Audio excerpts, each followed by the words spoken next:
Are you someone who wants to get started with the fitness journey the right way without getting injured? Or are you someone who is already doing some form of activity or workout but usually experience some form of pain and injury which is acting as a roadblock and not letting you perform to the next level?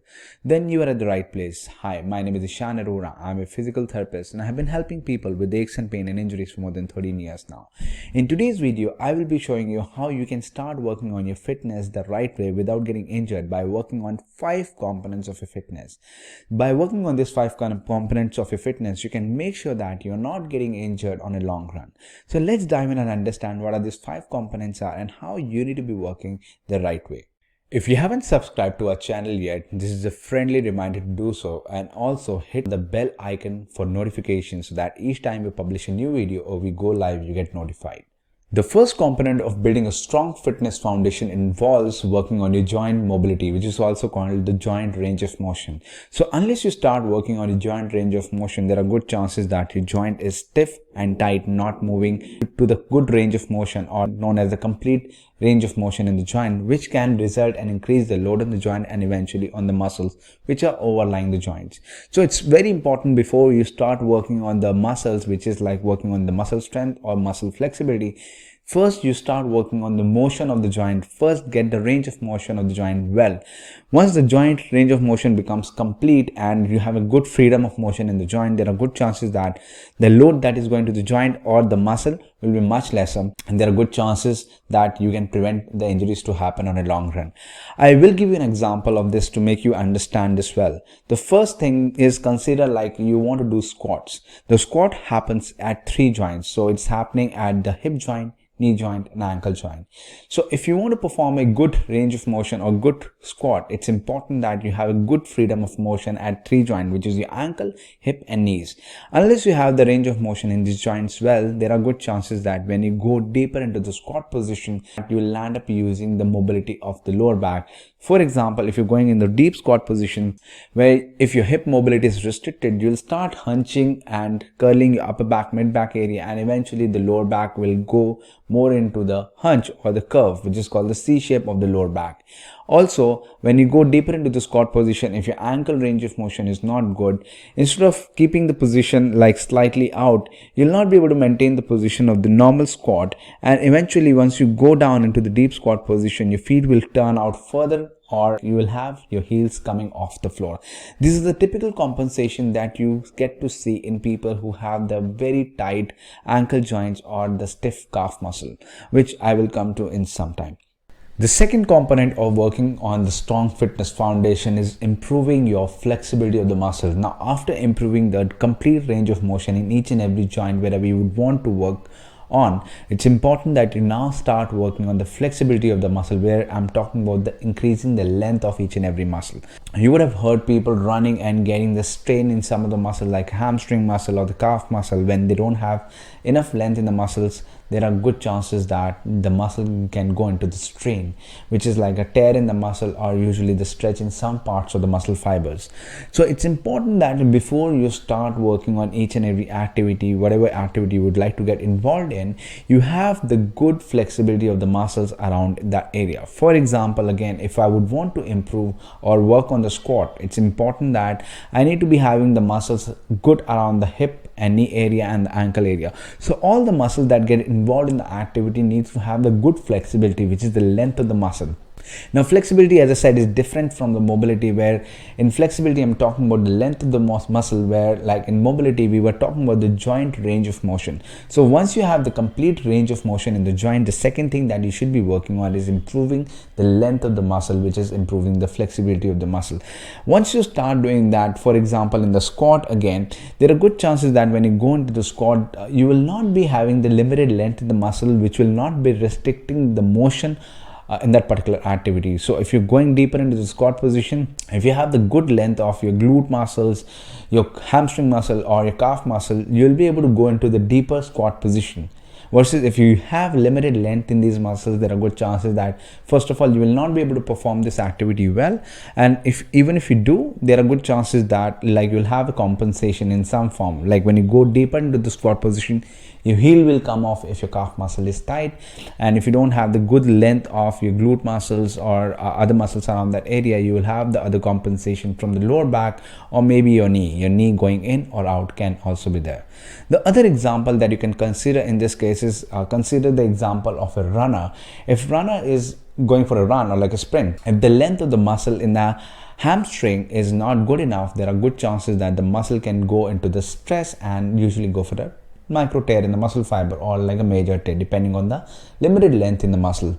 So that the second component of fitness, as I mentioned, to build a strong fitness foundation is working on improving the flexibility of the muscle.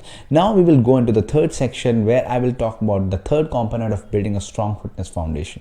The third component of building a strong fitness foundation involves working on improving your joint stability. When I use the term joint stability, what I'm trying to say is how well the balance of the joint. So again, if you're doing a squat, how stable your hip, knee, ankles are, because if hip, knee, ankles are not stable to perform the squat, for example, if you're doing it with the weight, there are good chances that you may get injured. And secondly, even if you're not getting injured, there are good chances that the alignment of all the joint will not be in sync, and as a result of which you may land up having the injury or you may land up having the compensatory pattern where you'll start using the wrong group of muscles, not letting the main muscle work, and eventually the strength that you are looking for out of this workout or exercise, that will not be there, and as a result of which again the muscles will not be stronger.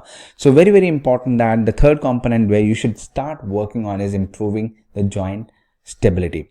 I have prepared a 6-step checklist that you can utilize with your doctor, your physical therapist, or your trainer. They will help you examine and let you know what are the weak areas in your body.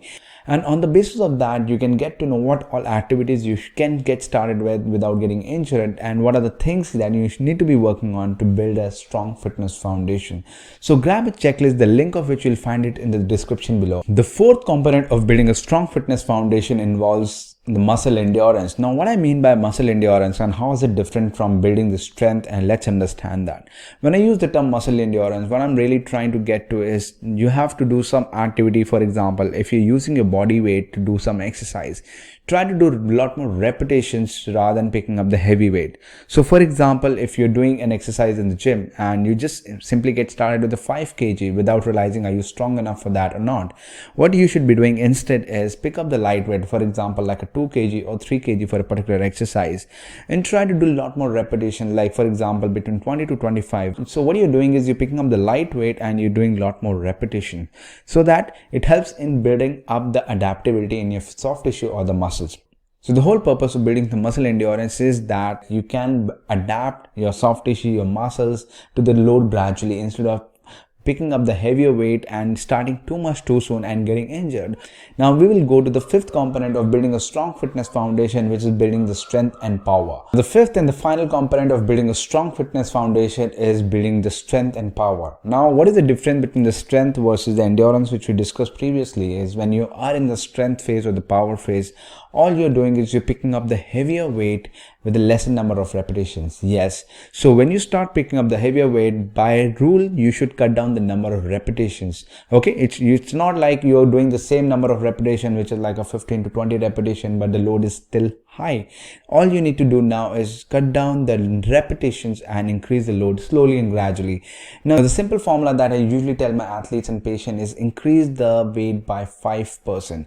What is that 5%? Is after every third session of any particular exercise that you have done previously, all you should do is increase the weight by 1 plate, which is the next plate in the weight machine, or maybe if you're using a dumbbell, like the next weight that is available. Okay, so for example, if you were doing like a 2 kg, then go to 3 kg or 3.5 kg if it is available for you, and try to reduce the number of repetitions now which you are doing with 2.5 kg or 2 kg.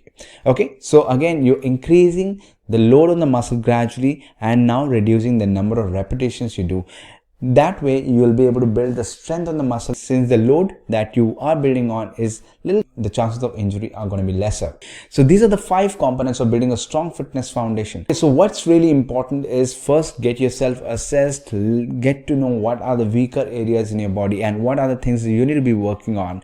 First, build the foundation strong. What I mean by that is find the weaker spots in the body, find the weaker things that is happening in the body, which is acting as a weak link for you and usually leading up to the injury.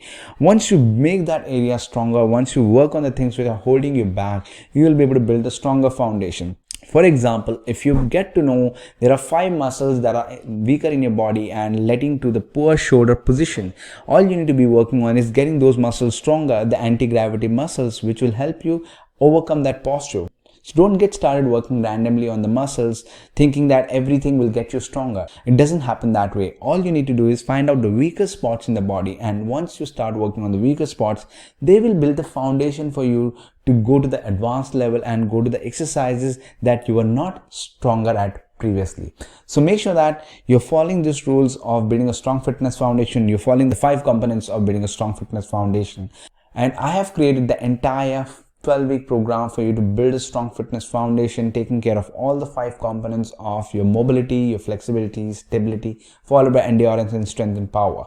Once you start working in this way, there are good chances that you are going to avoid the injuries to happen in any form. Okay, and you will build a strong fitness foundation, which will make sure that you are getting ready for the advanced exercises or the workouts. That's really it. Thank you so much for watching my video.